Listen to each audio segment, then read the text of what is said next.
Hey, what's good, everyone? Twisted here with the Open Sorcery, and today I want to go ahead and talk about hair.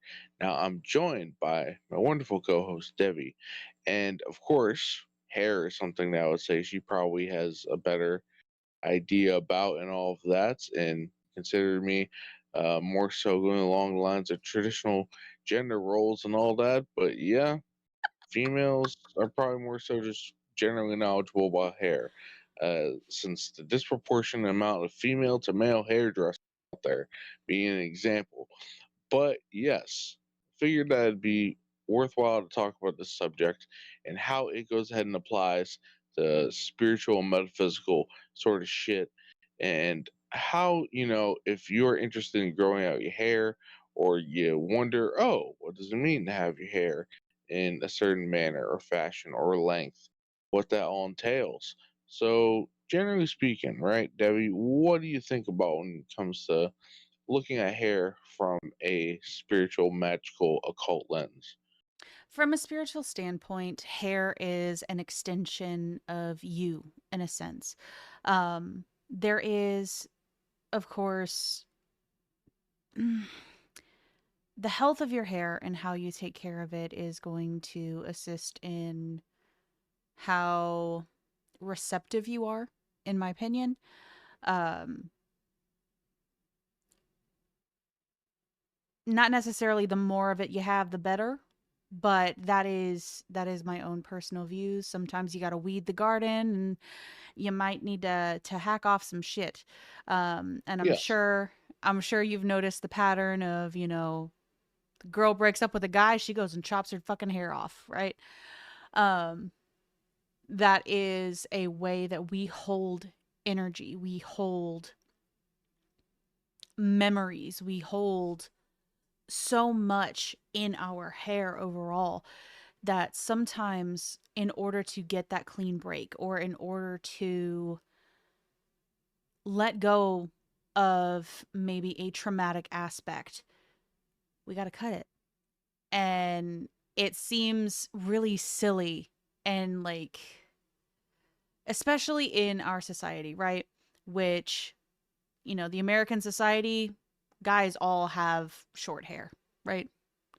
Are you sure about that? Because last time I I checked, mean, there's a lot of guys out there, myself included, who got longer hair nowadays.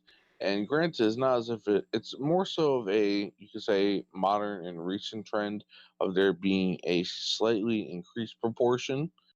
But, and because, there's always been guys who have had longer hair. But, um, I definitely would say that, yes, short hair is usually the norm for guys as opposed to women and females, but it's definitely something that's a little bit more so seen in, nowadays, of, hmm, whether it be just tied up in buns or dreads, or, going ahead and whatever sort of hairstyle it may be. But yes, well, yeah, mostly women have the longer hair on average, and then guys, not necessarily as much on average. not as much on average, but honestly, since we are going towards a more awake sense of people overall, I think the majority of guys going towards longer hair is going to become more of the norm as we go. Although I've seen it go quite the opposite, where the more awake they are, the more they want to shave their fucking head completely bald. So I don't know. It goes both Depends ways. on the tradition, depends on the beliefs, Hmm. depends on exactly what it is, and or their own personal inclinations. Because as you stated, right, Hmm. hair can be like, can go ahead and it holds energy, right? Hmm. So there's many perspectives like, hey, the longer your hair is, the more tapped in you are, the more uh, connected to the divine you are. But at the same token, right, you can go ahead and have negative energy, negative juju, tied in, seeped into your hair, and you go ahead and shave it all off to get more so of that direct connection to, the top of your head, the crown chakra, and that flowing in energy. And it's probably just a person by person basis of hair care and or what is best for them. But there's different traditions that differ on that sort of thing. Oh, absolutely. And, with a lot of those, it's also ego, because ego is tied heavily into hair, which ego and energy, I believe, would go hand in hand because you identify with the energy that's stored there. And so that may kind of lean more towards like, oh, yeah, ego and hair. That makes sense. But I'm more of the, like I said, weed the garden because sometimes you need a bit of a chop, but overall keeping it keeping it good and healthy is best. Oh yes. And I guess before we get more so into hair itself, like in more so like longer varieties, right? Mm-hmm. Let's go ahead and just briefly mention that Buddhists themselves, right?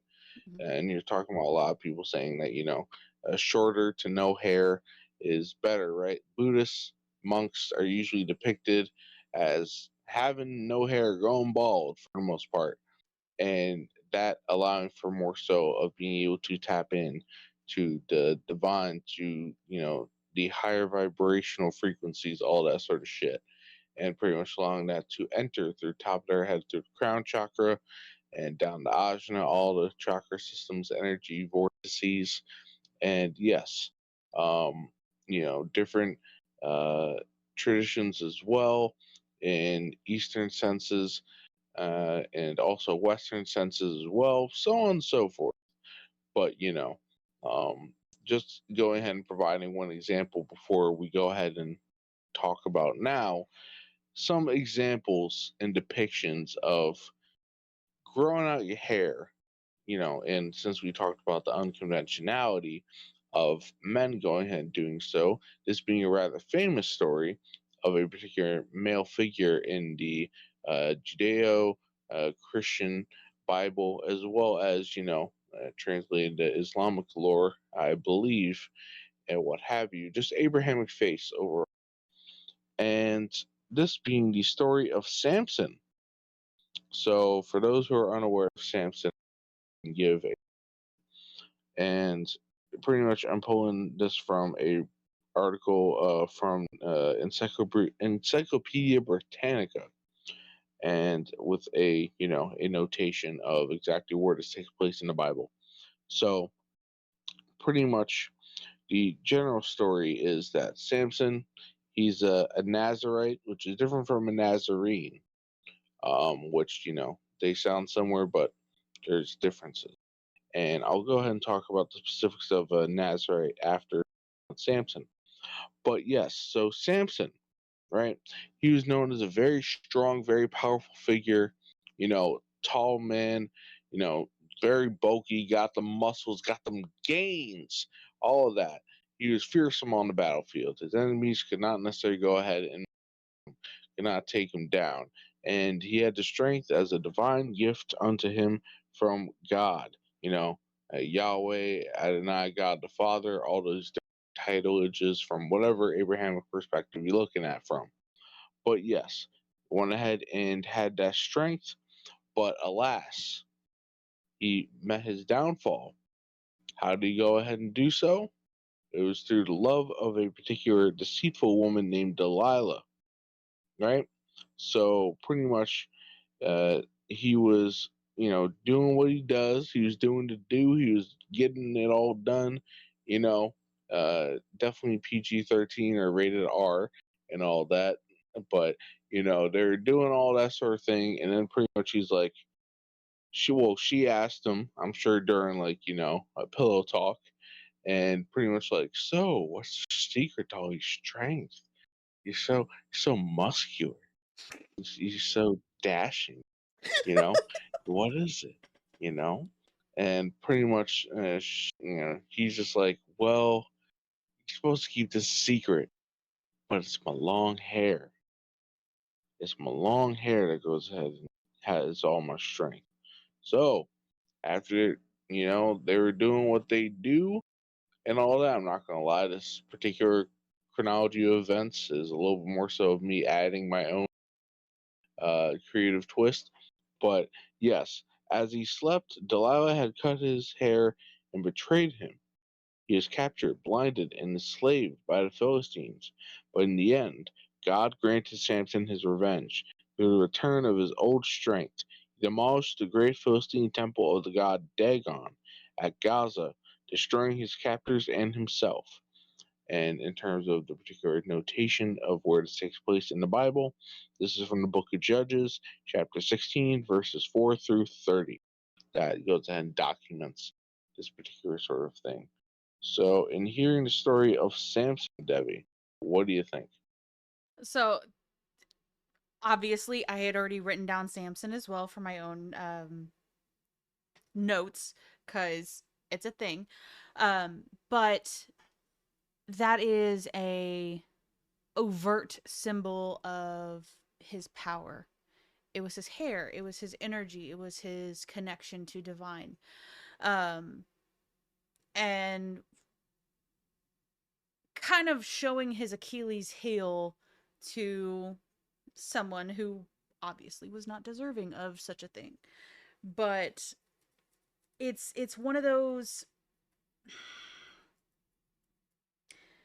think about it. Hair grows back, right? As much as we can like shave it off or cut it off, it grows back. Of course, we've got lasers now, but even lasers aren't permanent unless you are continuing treatment. He gets his strength back. He gets his power back. He was already captured, but his hair is going to continue to grow. I'm sure guys that shave their face or shave their head, there's a 5 o'clock shadow for a reason. Because no matter what you do, it's coming back. So, really, I would say that's more of a story of one, be careful who you are allowing into your space and who you allow to know you in that way. Because giving away your power to somebody else that is not deserving of it, it has consequences. And then two, even though you may lose your power in a moment, it is not impossible for it to return to you. Oh, yes. Two things that I think I should mention.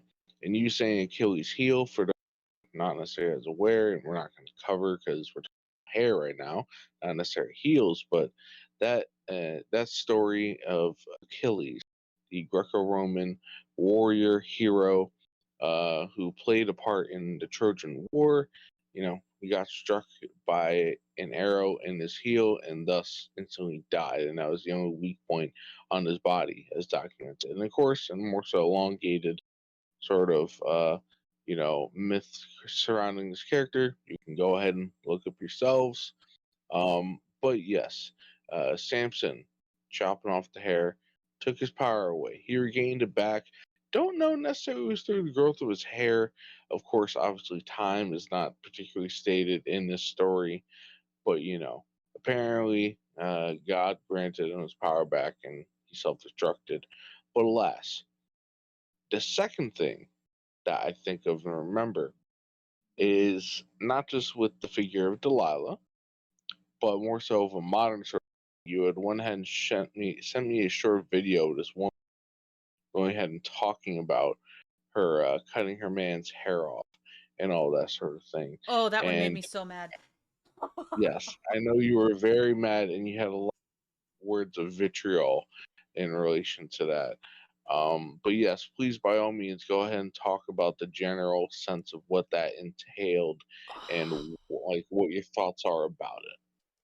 One, that was a violation and a betrayal.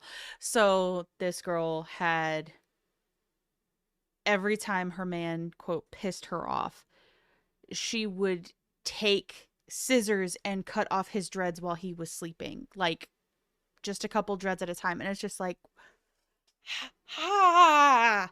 You don't do that. That is literally stealing. That is mangling somebody. Like you oh, that's assault. That's assault just in Yes. modern day terms. That is 100% assault.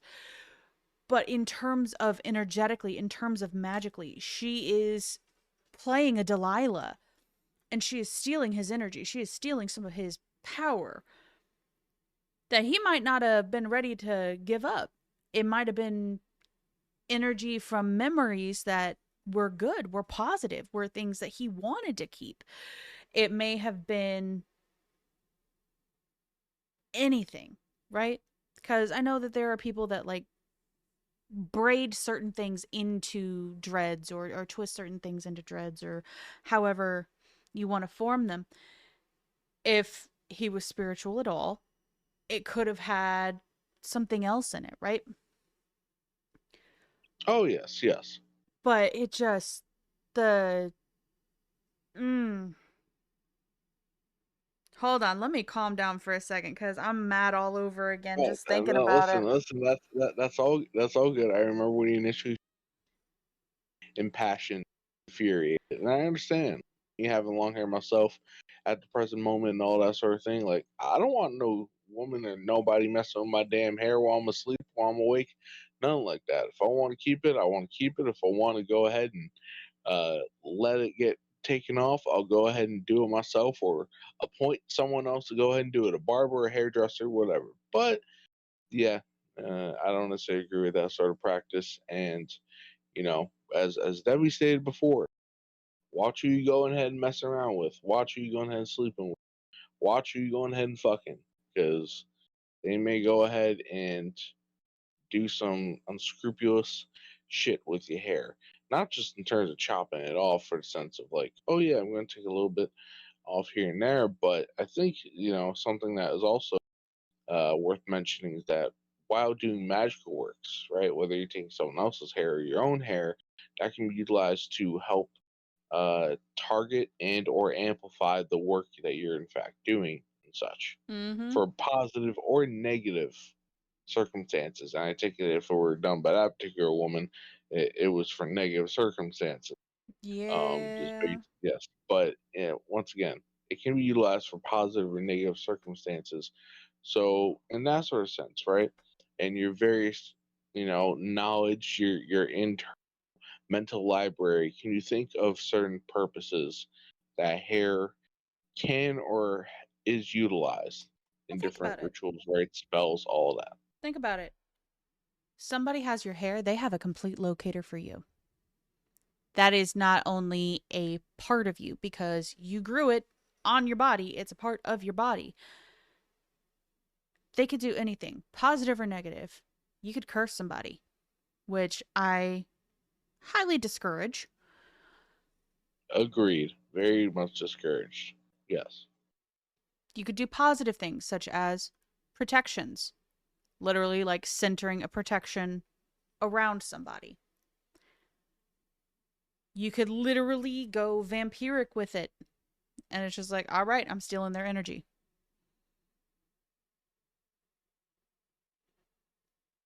It's a tracking So device and a locator. It's not great. I mm-mm, mm-mm. yes. Yes. So lo and behold, of course, Debbie and I are pretty much in agreement. And obviously, for those who have different aims and or goals or means and all that, we shall agree, disagree with you, and of course to those who are listening, or so, getting influenced or getting impressions from us and all of that. It is up to you to decide for yourself and all of that. But alas, let me go ahead and continue because not gonna lie, in terms of my or outline I had here, kind of a bit of a deviation, but it's an important deviation and things to cover Mm-hmm. and all of that. But yes, back to the story of Samson. Right? So he was in fact a Nazarite, and when it comes to the Nazarites themselves, which I'm not gonna lie, I'm by no means a foremost expert on, so I went ahead and did a quick search of what it entails to be a Nazarite and all of that. And right here, I have a particular thing from Wikipedia, the truth be told, of like what a Nazarite is, and pretty much like aside from that particular thing of the hair, what other sorts of vows, requirements that it belongs to them. So, in the Hebrew Bible, a Nazarite or a Nazarite, depending on how you spell it, there's either Nazirite or Nazarite. So, either or spelling is a man or woman who voluntarily took a vow which is described in Numbers chapter 6, verses 1 through 21. This vow required the Nazarite to abstain from wine and all other grape products such as vinegar, grapes.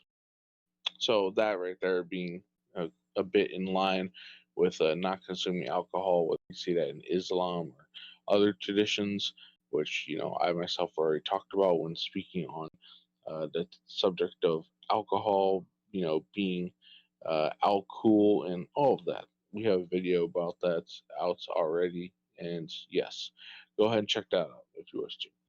But also, refraining from cutting the hair on his head or his or her head and all of that, and not to become ritually impure by contact with corpses or graves, even those of family members, which is understandable because by modern conventions, and I think throughout most civilizations of time, like you don't want to necessarily go ahead and uh, be have much contact with the dead, if any at all. That's usually left to mortuaries and to people going ahead and conducting the burial services or for people, unless you're like a Hindu Agori or something like that. Which, for those who are unaware, an Agori is a particular sect of Hindus that are Shivites. They follow Shiva, and pretty much they believe that they go ahead and are able to so divine get closer with the divine throughout the course of their lives by going ahead and in contacting and embedding themselves in impurities of the body, impurities of the flesh, what have you. Shunning away the physical in order to allow for more attainment in the spiritual and the metaphysical and divine aspects of their lives. But yes, so that is essentially what it means to be a Nazarite in terms of their requirements. And after following these requirements for a designated period of time, which would be specified in the individual's vow, the Nazarite would offer a specific animal sacrifice. Along with it, the Nazarite's hair was to be shorn and burned. So, cut off and burned. And with that, right, like as Debbie has stated, right, cutting off the hair, whether, oh my God, this guy broke up with me. I feel so sad. I need to cut off my hair. Or, going ahead and, just looking for a fresh buzz, a fresh cut, or, just whatever the case may be, a time of renewal. Mm-hmm. Getting loose ends off, literally. Um, Well, and all that sort. with the burning, I want Yes, to kind of interject here. So, yes, go ahead. with burning of hair, and I will say every time I am cutting my own hair, I burn it. Every time I've got like a, from brushing or whatnot. Like I got super curly hair. I burn it because I'm returning that energy to myself. I do the same with my children of whenever they need a haircut or something. I do it myself. I keep the hair and then I return the energy to them by burning it. So that it's a constant cycle of them receiving, pretty much a net neutral energy of what they had previously, versus just receiving like the same energy back. You know what I mean? Because fire, alchemy, Yes, all of that. Now, yes, when the people are burning the hair that they grew during their vow, they are offering that up as a sacrifice. So the energy that they had stored in the hair itself. And I have done it as an offering um, previously. I have done that before. They are offering that to their god. Ow, my elbow. Gosh darn it. But Yes. Good job. Good I job know, right? elbowing the table. Ah, Yes. Elbow drop mm, off top rope onto the table right there. but that that is a offering that you can make.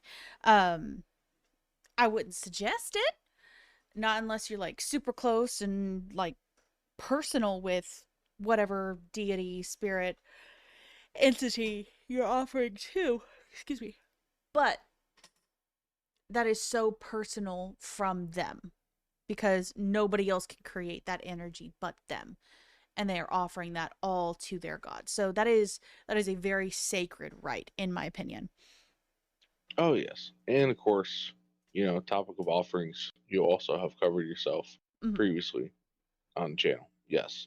So go ahead and check that out for more. But yes, so in that sense, right? Nazarites, that is what they used to do. And I do not know to what extent that they continue to survive and or exist in the modern day, if they do at all. But at least in terms of one modern tradition that I could think of that in fact holds this sort of thing in high regard, right? I think of good old Rastafarians, Rastafari, and pretty much, the very stereotypical depiction of them with dreadlocks and growing them and all that sort of thing. And the idea, the belief of the story of Samson, the importance of it. And lo and behold, funny enough, I don't know the exact particular figure, but everybody associates Jamaica, the island and country of Jamaica, with Rastafarians. Well, when it comes to their overall population, they only make up about like two, maybe three at a highball amount percent of the actual total population of Jamaica, which I came across that information a couple years ago, and I was like, oh, okay, didn't necessarily know that. But yes, when it comes to the Rastafari and all of that, they happen to believe that the strength is imbued into one's hair, the spiritual strength, and in many cases, by forming, maintaining, and growing one's dreadlocks. So, in terms of the same Wikipedia article and talking about Rastafari, and all of that, it speaks on how they've adapted. The tradition of the Nazarite vow has had a significant influence on religion, and elements of the vow have been adopted as part of this religion. In describing the obligations of their religion, Rastafari make a reference to the Nazarite vow taken by Samson. Part of this vow, as adopted by the Rastafari, is to avoid the cutting of one's hair. This is inspired by the text of Leviticus chapter 21, verse 5. They shall not make baldness upon their head, neither shall they shave off the corner of their beard, nor make any cuttings in their flesh. The visible sign of this vow is the Rastafarian's dreadlocks. Some Rastafari have concluded that Samson had dreadlocks, as suggested by the description stating that he had seven upon his head, which has a notation here of Judges chapter 16, verse 13. So, yes. Um, aside from making the mention, the most famous depiction of Rastafarians in modern day is Bob Marley and all that. Don't worry, be happy and all that. What say you about Rastafari and their take on this and the adaptation of it? No, I mean the it's always going to change and evolve through the time. So honestly, the way that I see it, their beliefs on it, particularly on the hair growth and not cutting, is like pretty like on point, if that makes sense. Like they didn't take any shortcuts. They didn't take any, oh, it could mean this. It's just like, nope, we're not cutting it.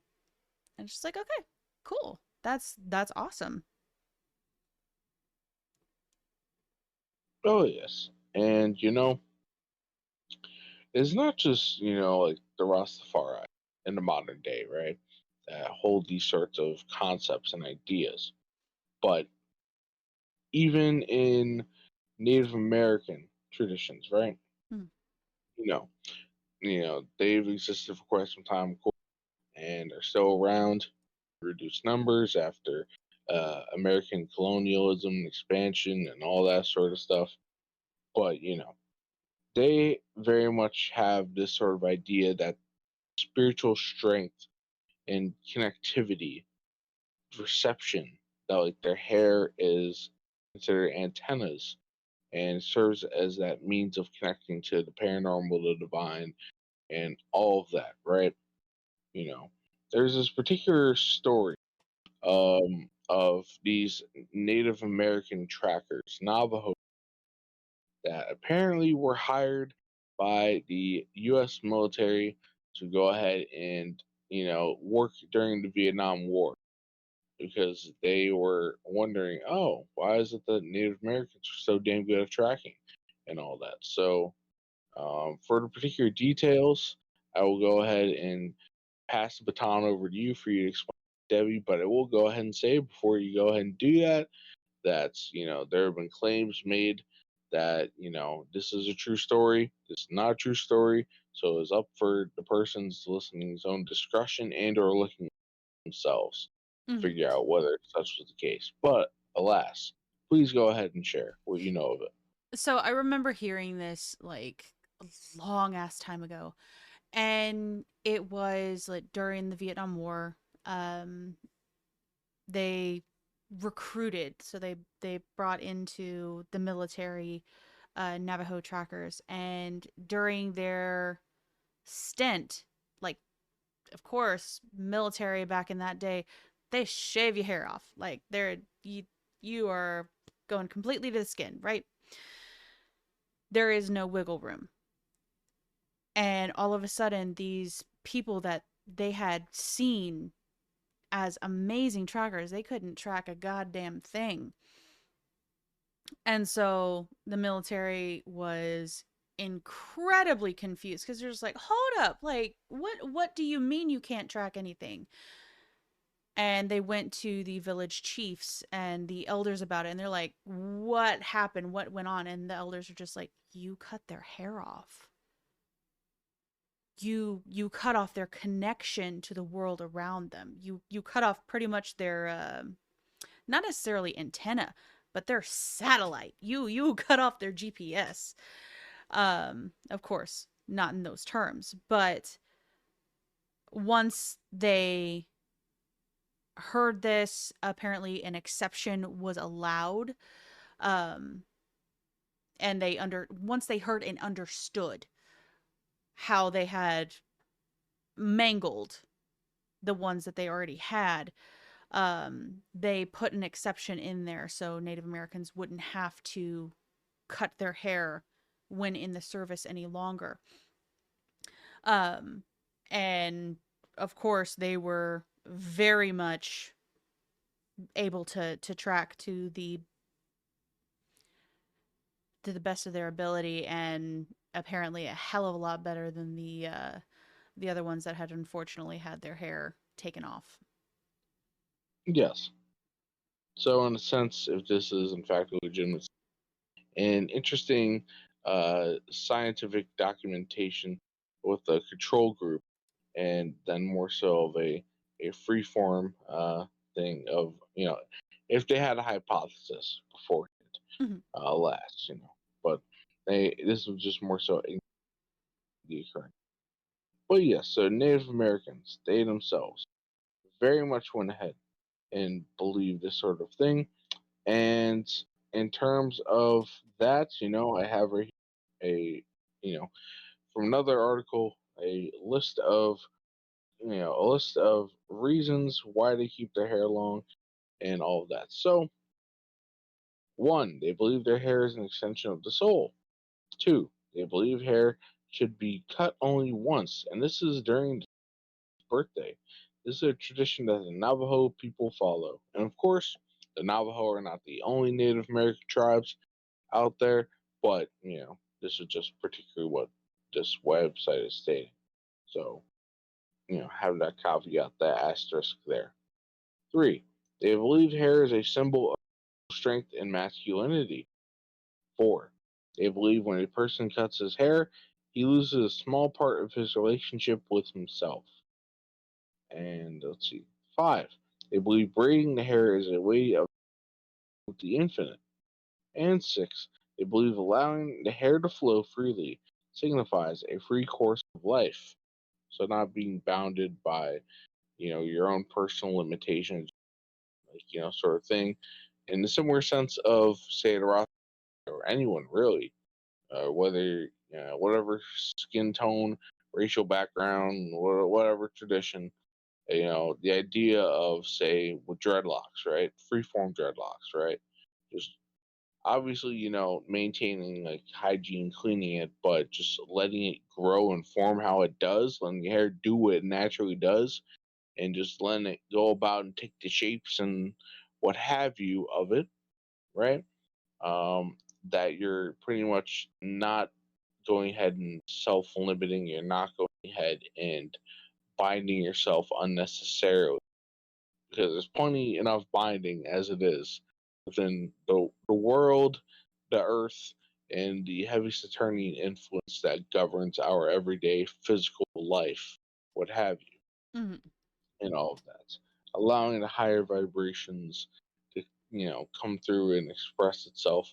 And, that would be pretty much just like, trying to stop a tree from growing, in a natural way and trying to go ahead and keep it, like, oh, well, you can't have these branches, but you can have these branches and all that sort of thing. And as opposed to just seeing the leaves, right? Because I think most people usually see treetops, leaves, all that as like kind of like and like comparable to hair, parallel to human hair on top of your head, on the scalp, but I would say that's probably more so along the lines of the actual branches themselves coming from a tree trunk in that sort of manner of how hair actually operates in a spiritual, metaphysical capacity. Fair enough. Yes. If you have anything to add to that. I don't. No? Okay. I Well, there we go. Well enough. So, yeah. don't. Um, but also, along with that, um, let me see. When it comes to Native American, right? I'm trying to think. Isn't it that the maintaining of it, go ahead and utilize sorts of uh different sorts of plants or roots or what have you and such, right? I'm trying to think. There was like this one thing that I had read recently where it was that pretty much like, for this one traditional ceremony, a marriage ceremony between two Native American folks, that this one woman went ahead and had her hair washed with a certain sort of tree root. Oh, the And, yucca. Yeah. oh, yes, yes. By all means, if you happen to call, go ahead, speak on it. I mean, there is lots of natural plants that act as shampoos and things of that nature Oh, in the wild, and of course there's going to be ones that are more traditional, or you would use it for like special occasions and whatnot. yes, And the yucca being a particular plant just for that region because it grows there. um but of course it's also like protection and purification and things like that in terms of the plant itself. Now there is of course ones all over the world. um so it really depends on the area. of where you're at, but it's a way of honoring and kind of taking care of the gift that you're given, um, to care for your hair, in that kind of way where, we're so used to all the sulfates of shampoos and whatnot, and all the artificial chemicals and things of that nature. Um, so it's getting back to basics, and I Oh yes. think I think we're about to see a huge shift in that overall. But that's my personal feeling on it. Oh, so what you're trying to say is, oh my God, girl, are they gonna go ahead and have more hair trends? Jesus Christ. No, it's more of, hey, we're not giving money to the petroleum companies. We're not putting this artificial crap on our bodies, in our bodies, around our bodies anymore, and we're not poisoning ourselves anymore. Oh We're yeah, literally going back to the earth. We're literally going back to the roots. Um, yes. but that is my take on it. Oh yes, in a very general sense. Hmm. Changing of ages, shifting of, different American trends and all of that. First Absolutely. world trends, all that. But, that can be discussed possibly another time or just sprinkled throughout, what have you. But in terms of hair, keeping on with that particular sort of subject, right? Hmm. So we talked about, you mentioned the plants and, the plant of the yucca root and all that. We'll talk about that in a bit. But before we get to that, right? Hmm. Might as well go ahead and talk about another tradition and how they treat hair, and more so like having a venerance, having a sanctity to growing it, and that being Hindus in Hmm. the East. And when it comes to some sort of things, some sort of like uh, guidelines for how to treat hair, and advisory rules and all of that, I have here some. So apparently, new life means new hair. And by that, that means it's mandatory for newborns to have parents shave off. According to tradition, their birth is an opportunity to begin a new life that should have been cleansed or be cleansed of the past, and hair is a representation of it. Hmm. So just as they go ahead and they form a new life, and it comes out the woman, pop out that baby, and all of that, between the woman's legs and it's out there breathing, doing all this sort of thing, well, chop that hair off. Go ahead. Yeah, they got the bald head, you got the bald head too.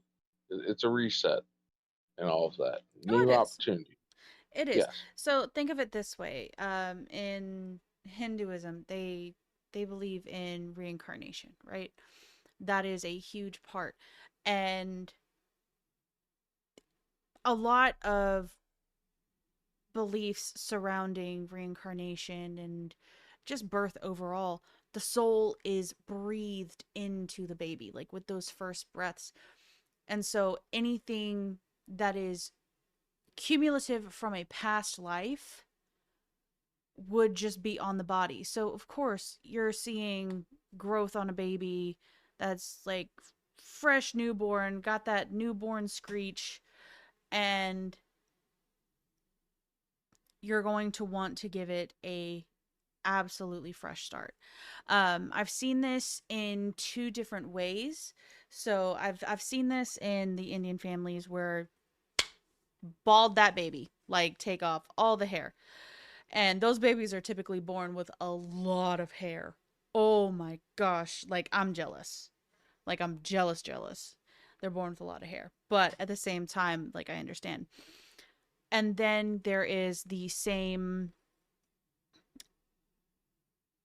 at a year instead of at birth, because there's kind of two different systems of belief here where you're kind of letting the child grow all of the past life stuff out and actually get into themselves, because there's a couple of different um there's a couple of different beliefs where it's saying like, hey, the soul is not really entering that baby until that baby becomes more conscious, more cognizant of what's going on, because a baby's not really doing much in those first couple of months of life, right? Yes. um and then, like, I know for some family of mine, um they will not cut a baby's hair until a year old. They say that's bad luck. We don't do that. You do not have shears touch that baby until they are a year old. And I'm like, okay, cool.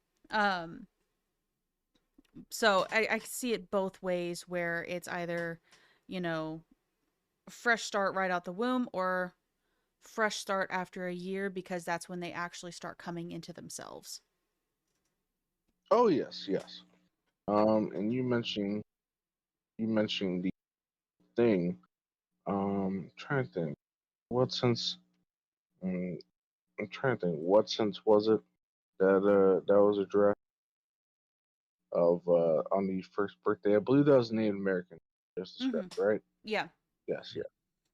Yeah, and I mean, So I live in Texas, like, and the people that I'm talking to are talking about are like hill country people. Like, they, like, backwoods people of the land as much as they can be.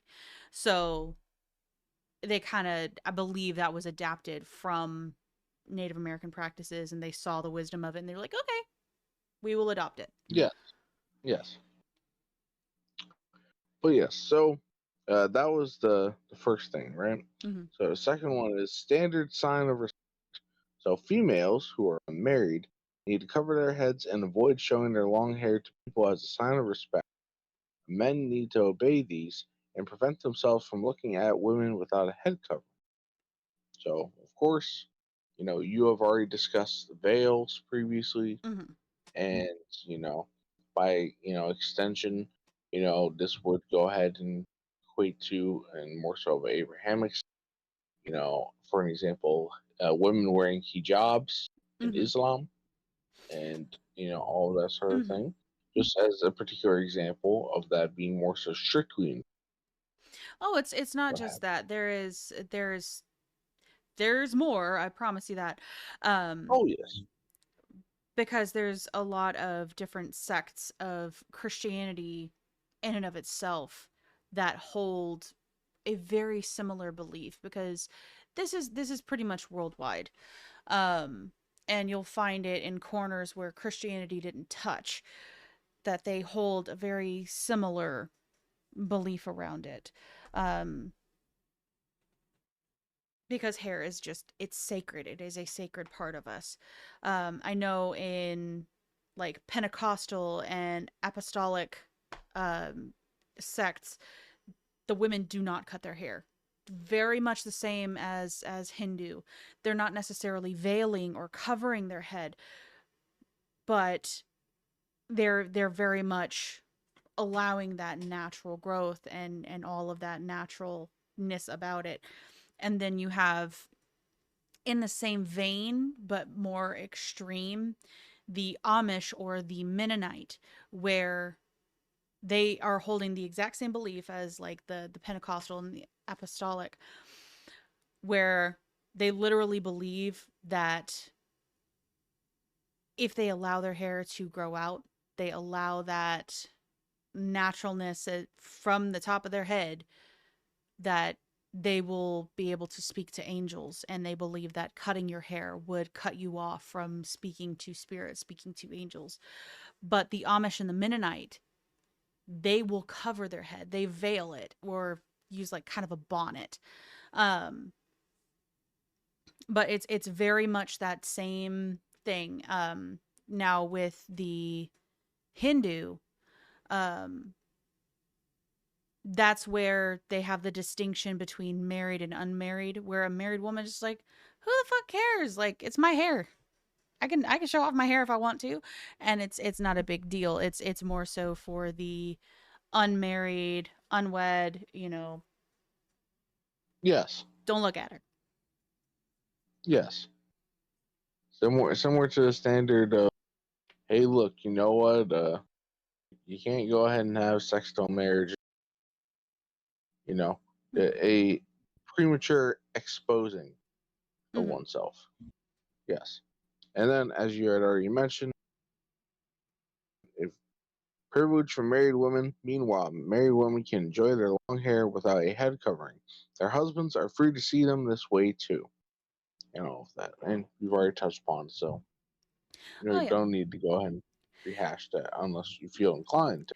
No, no, we don't need to necessarily rehash that. I would just like to point out that like the main difference, and this is where like I can appreciate the Hindu belief a lot more than I would like the Amish or the Mennonite or the Pentecostal or the apostolic, is it becomes a choice. It really becomes a choice. Whereas um, the Amish and the Mennonites specifically, all of that, all of the length of the hair and the covering of the hair is in showing subservience to their male counterpart, whether it be the husband or the father. And that to me, woo, of course, you know me. That Yes, that doesn't sit well because no, yes, that's not how that works. yes. I am well aware of that particular. But yes, so moving on in terms of different representations of hair growth and having it long, and how it ties into people being able to have spiritual power, spiritual connectiveness, and all that sort of thing. I'm going to go ahead and use it more so a fictional. And with this, I'm going to go ahead and mention something that I very much have enjoyed throughout the course of my life, and particularly when I was younger as well, anime. And going ahead and talking about that, particularly Dragon Ball Z. Oh jeez. So, oh yes. So, for those who have gone ahead and seen the series, you're well familiar with this. For those who have not seen the series, I'll go ahead and explain. And you can, of course, look at imagery yourself. But yes, in Dragon Ball Z and then the series after GT, which is non-canon according to Akira Toriyama, the original writer and creator, as well as Dragon Ball Super and all the different films, all different future adaptations. There is, uh, you know, the spiritual energy, the spiritual key, the chi, that is emanated from each of the fighters, each of the characters, right? And all of that, right? They go ahead and they power up and they're like, ah, and all of that.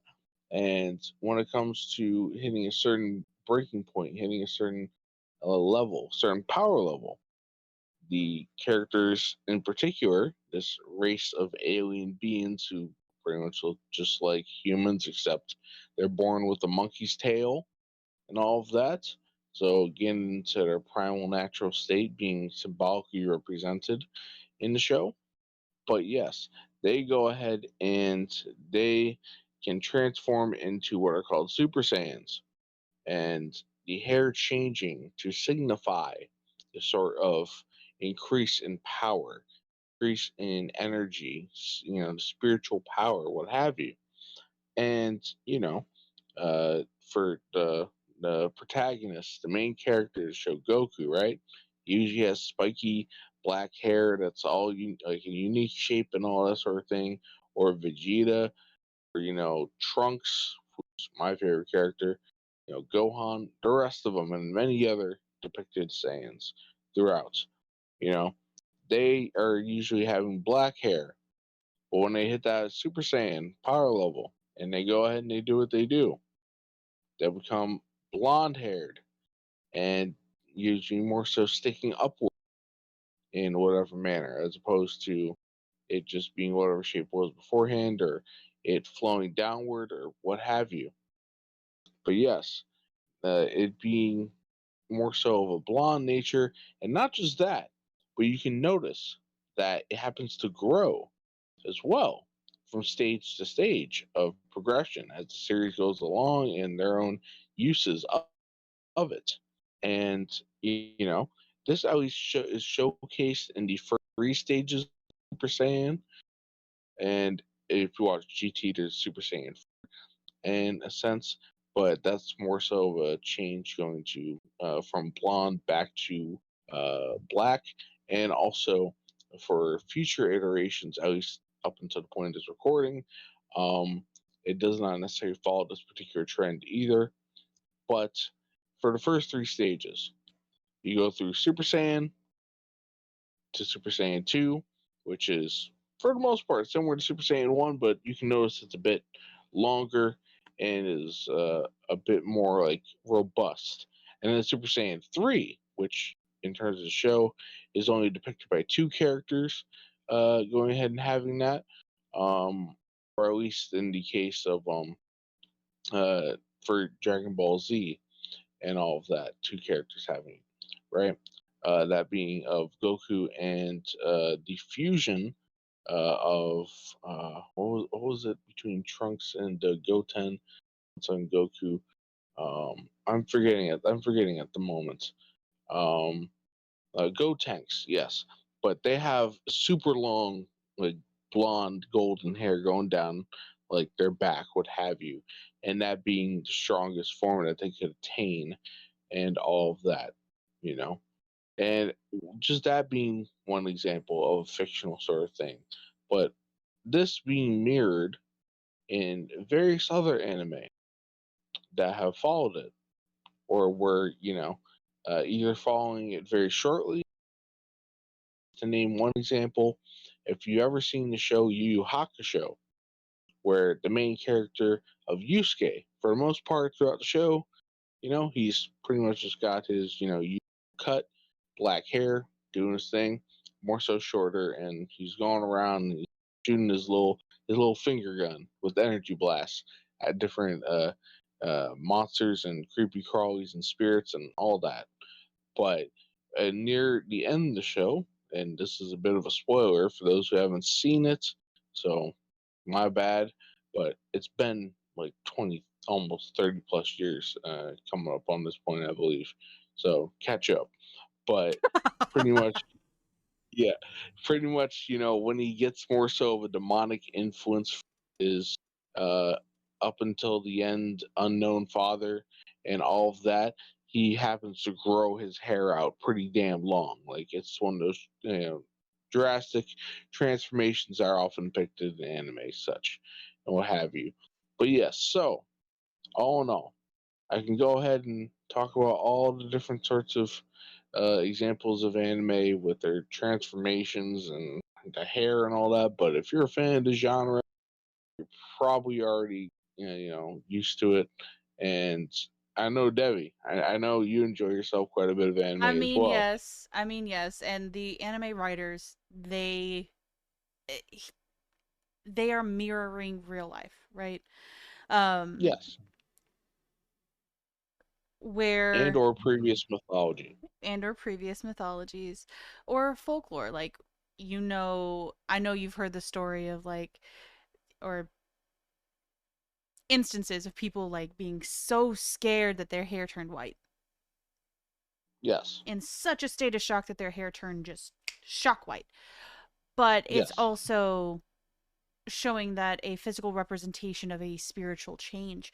And while it may not be as dramatic as it's depicted in anime, where, I'll pull one out of my ass where I loved Inuyasha as a teenager, okay? yes, You seeing him go human to seeing him go half demon, right? Black yes, hair to pure white hair, right? So yes, seeing that is a drastic physical change for a spiritual or internal change that you might not yes, necessarily be able to see on the outside. Um, so I think it's represented well. Of course, it's over dramatized in anime because we love the visuals and all that shit. yes, But at the same token, it genuinely is following a true phenomena, but like I said, it's just dramatizing it, cuz I'm sure you can tell the difference between um, somebody before or after a traumatic event, or somebody before or Oh yes. after some kind of a spiritual awakening or a experience. There is a different energy about them, and it may be the way, like we're here talking about hair. It may be the way that they hang on to their hair, because I'm sure Yes. you've seen people that are literally using their hair as protection and they hang on to it when they get nervous, um, Oh yes. trying to fend off whatever else is out there. Oh yes. Yes. But it's You noticeable. know. Oh yes. Now something that is more so of a aside, at least in terms of a particular line of thought, but I happened to think of as we were going ahead and discussing this by your mentioning of Inuyasha, because he's half human, half demon, and he's more so like along the lines of a wolf or a dog. Is we were previously discussing Native Americans Mm-hmm. and them being exceptional trackers and all sort of thing, but them very much associating themselves with werewolves and Mm-hmm. lycanthropy, and that the whole idea of shape shifting, and we haven't necessarily talked about shape shifting in that specific verbiage. I know you talked about glamour magic before, Mm-hmm. Oh no, previously. shape shifting is a whole different category, and I believe that is Oh going to yes, deserve its yes, own video. yes. Oh yes. But before expounding upon that, just the imagery of the werewolf going from a regular human who has hair in some parts and all that sort of, to a werewolf, a fully capable, anthropomorphic beast that is on it's on two legs and has hair covering all of its body, and is being more so of a paranormal, you could say metaphysical, sort of transformation, Mm-hmm.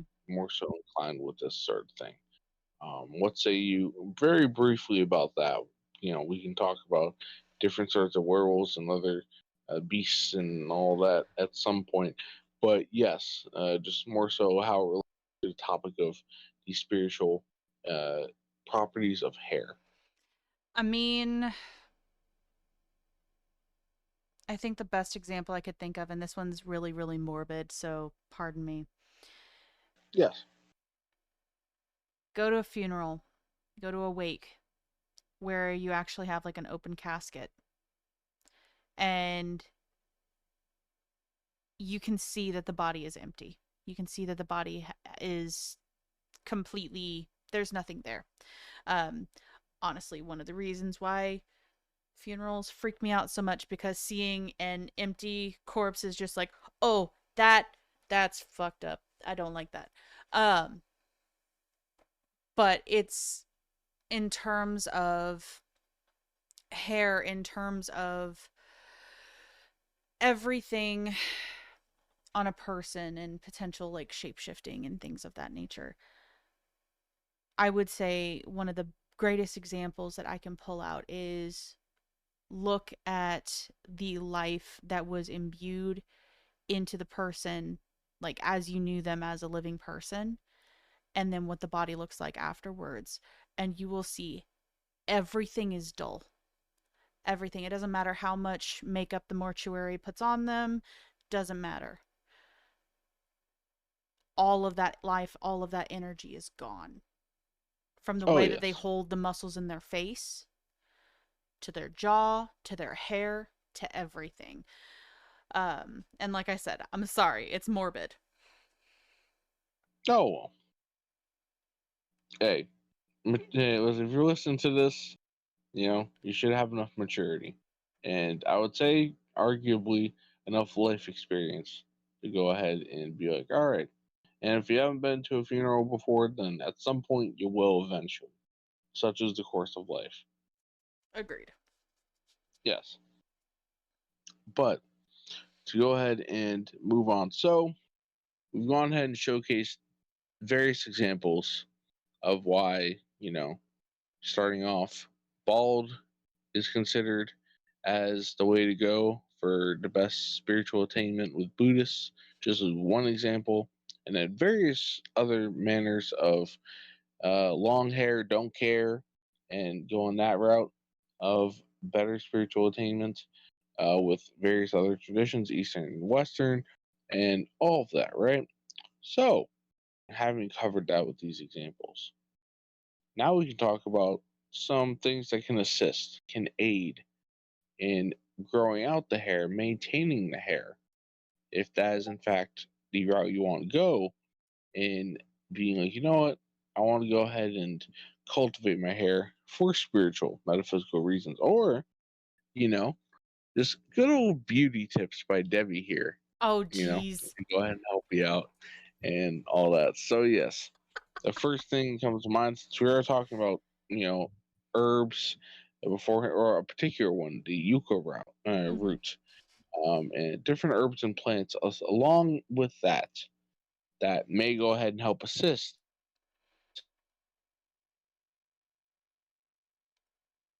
I'm so sorry you cut out like at the very end of that sentence. What did you say? Oh, okay, yeah. I was saying just herbs and plants that are good for hair and hair growth and I all of that. mean, So, by all means, share some examples. okay, this is actually something that I had made for my ex-husband. I made a scalp scrub that was made Yes. out of peppermint and lavender. Um, Now you can use fine grained salt, or you can use. I used sugar because sugar is more gentle, but sugar can clog the pores, so you have to be just very sparing with it. Um, and that's good for stimulating hair growth within the scalp. Uh, Peppermint is just good to kind of bring energy to the area, and lavender is great for growth overall. Um, I know there's a lot of different oils. Like I try to use coconut oil, but you're really gonna have to like experiment with it, figure out what oil works best for you, because some people don't work well with coconut oil because it clogs up your skin, and that's going to, of course, clog up your hair follicles on your head, and we try not to do that. Almond oil is extremely nourishing. Castor oil is a fantastic way of um, growing your hair. You can use that on eyelashes, eyebrows, use it in your beard, use it in your mustache, use it on your head, massage it in. Um, but there's a whole bunch. There is literally a butt ton of herbs and oils and things of that nature that you can utilize to assist in hair growth. And of course, massage is a really, really important aspect as well, because getting blood flow to an area, that's going to induce growth. It's just the same principle as massaging the cuticles of your nails will aid in growth of the nail bed, or in growth of the nail from the nail bed. Pardon me. So it's really just figuring out what works best for your body and what is not working at that moment. Um, yeah. Yes. Let's see. Aloe vera, I know, is very good for general things of Mhm. refreshing, the skin and overall and all sort of thing. It's good for hair, right? Yes, it's As good for well. hair. Oh yes. Um, let's see. What else? I know that previously when we kind of like had a conversation before we started the actual conversation, Mhm. that you had mentioned certain types of ginger. What would those particularly be? Okay. So there is a literal, like a shampoo ginger plant. It's in Polynesia and it's native to Hawaii as well. I am not going to murder the name of this plant because I absolutely will. Um, but it has some other names, like cone ginger, um trying to remember what the other ones were. Shampoo ginger, pine cone ginger, bitter ginger, wild ginger, things of that nature. And it literally, you can use the gel that it produces because you squeeze it and it produces like a gel, kind of like aloe vera does. And you wash your hair with it, just like anything else. So It's that one's good.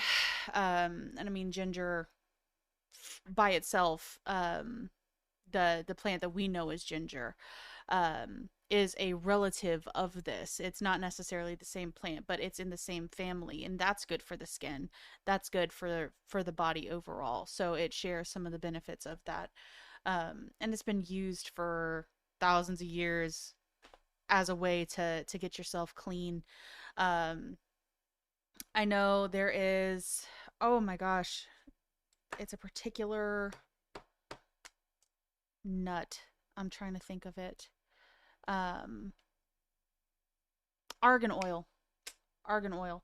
Um, Yeah. that one is used for the hair and skin and all of that. That is a wonderful, nourishing uh, product that you can use. But like I said, you're gonna have to really figure out what your skin needs, what your skin does. Cause like I know for myself, I got me some sensitive skin, and as much as I want to be able to, you know, fully go forward with naturalized products and creating my own stuff, I'm gonna have to experiment with it because I know that I'm more than likely going to have a reaction to something, and it's not gonna sit well with me. Oh yes. No bueno. Ooh, But oats. uh, oh, Oats. oh, yes. Oats are good. Not just for ingestion, but using oat, just like an oatmeal bath that you had like as a kid to calm down your skin. Also helps with the scalp and the hair and all of that stuff as well. So that was my Oh last one. yes. Gotcha. Well, you mentioned oats, and talking about oats and all sort of thing. We talked about herbs and plants and oils. Well, how about some food and all that? What can you ingest as opposed to just applying topically and all of that? Right here, and going ahead and taking a look at it, we got ourselves salmon, along with other fatty fish, what have you. I know that while I enjoy my salmon quite a bit, you're not as much of a fan, Yeah. and that will be a point of contention of ours for quite some time. Always Being in has the fan been. club or not in the fan club. Um, but yes, for greens, broccoli or spinach, and all of that. Eggs, as well as lean chicken and poultry and things of that regard. Um, there's also sweet potatoes, apparently.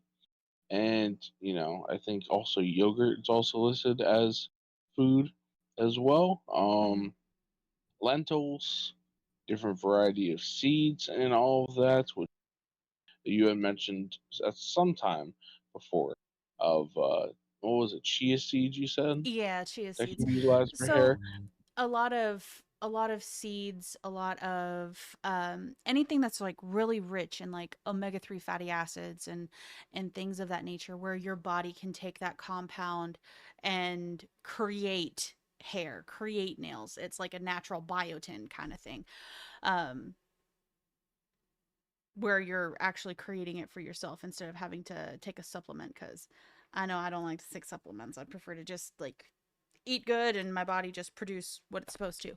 Um, but that's going to help with the nourishment of the hair, skin, and nails of your body overall. Oh yes, and of course for those who happen to remember the old commercials of the chia pets, chia, and them growing their good old foliage out of the top of the heads of said things. Used to be a good fun thing back in 2000s. Oh yeah. You could go ahead and do this. Yes. But I mean, you can eat those microgreens too, because those are good for you, and apparently they're really, really good in salad. Oh So yes. you can grow your chia pet and you can eat the chia seeds. Like you got a dual deal there. Oh yes. And I guess what about crystals? Are there any crystals help particularly with hair growth and all sorts? This one honestly is going to go overall to magic as it is and what the issue is. So My opinion is going to be, if you're going to use crystals as a way of like, oh hey, I want to grow my hair out, or things of that nature, use a clear quartz and help and program it the way that you want it to be programmed. Don't sit there and just be like, I'm going to literally rub a crystal over my head, and grow my hair that way. Just don't do that. Just, we're magical No, people. Use the spell work, charge the crystal, charge the crystal with your intent, and then continue to do so. Profit. yes, Yes. yes. Okay, very well said. So yeah, I guess aside from naturalistic means going ahead and helping to promote hair growth, I guess the last thing that I think should particularly be mentioned is not just trying to grow it, what have you. Obviously, like hygiene, I think it's pretty standard when it comes to hair, like wash your damn hair and all sort of thing. That doesn't need to be expounded upon. But in terms of aftercare and all that sort of thing of what you're putting in or on it, um, hair ornamentation Mhm. in terms of, you know, more so like solitary objects. Oh, absolutely. What are your thoughts on hair ornamentation in relation to any and all of that? I love hair ornamentation. Of course, like try to avoid stuff that's gonna break your hair. Um, like I've said, I've got naturally really curly hair. It does what it does, and like there's all the hairstyles for the girls with straight hair. I don't do that because the heat is going to break my hair. And honestly, fuck up my curl pattern for about 2 weeks. But be careful with what you put in it, because of course you don't want to use like really really tight rubber bands because you could snap your hair off. um like I love um the wooden sticks, that your the hairpins itself. I love those. um I love the hair beads.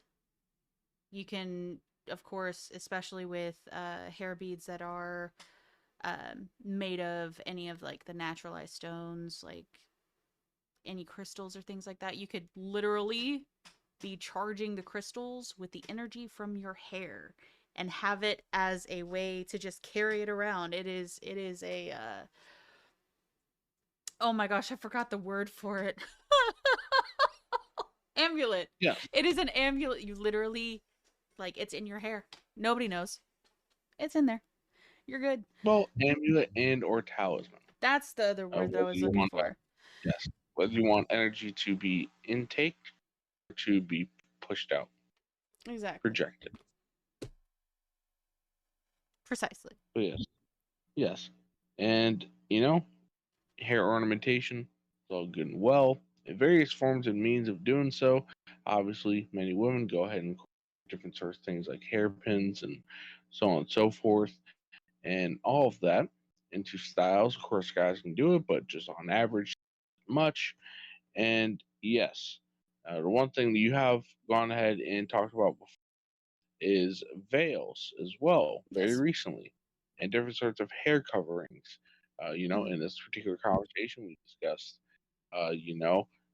the Muslim hijab, for those who follow Islam, and there's the Jewish yarmulke. Just name a couple of examples, and many much more. Can be gone ahead and utilized in a sense of veiling and hair covering. You know, Mm-hmm. if you're just talking about general fashion, if you want to go ahead and wear a nice old baseball hat, or snapback, strapback. I know when I was younger and all of that, I would go ahead and there's a lot of people who were sneakerheads and all that sort of thing. That was never my particular thing. I was more so of a hat guy and all of that. I guess you can go ahead and say hat head, which kind of works because you put hats on heads. But yes, going ahead and talking about that, a vast collection that just me having longer hair and having a bit, a bit of a big head that it doesn't necessarily always fit, what have you, in terms of all the hats I've collected over the years. But yes, so hat ornamentation, different styles, different sort of things. Whether you got a spiritual purpose in mind or not, hey, go for it. You know what I mean? Absolutely. And I mean, like I said, with the veils, if you feel called to veil, like I know I have recently where it's just like, I don't need to absorb any of this energy. I do not need this energy to interfere between the crown of my head and the divine. I don't need that shit to mess with my flow. And so I veiled. And I'll veil outside of the house most days. Um although not in a way that's just like normal in a sense. It's more of I Yeah. will put on a hat, I will put on a bandana. I'm more of a okay. It doesn't look like a veil, but it's serving a purpose. Um Yes. because I'm trying to prevent other energy from interfering with my energy. Um Yes. so overall, if it's something that interests you, you don't necessarily have to do it for religious purposes. You can do it for spiritual purposes. You can do it for yourself. Like you just maybe you're going around people that you don't like very much. You know, Christmas is coming up, and sometimes some families are awfully toxic. So it might be a good idea to put something over your head and prevent their energy from getting in. That way, when you go home, you can toss that thing off, and it's just like, ah, we're good. Oh yes. Well, we've covered quite a bit. Hair, and all things surrounding it in occult, metaphysical, spiritual, magical context and all that. So to go ahead and wrap things up, do you have any additional thoughts, context, anything like that to go ahead and share for the good old folks listening? Like I said in the beginning, um, cutting your hair is your choice.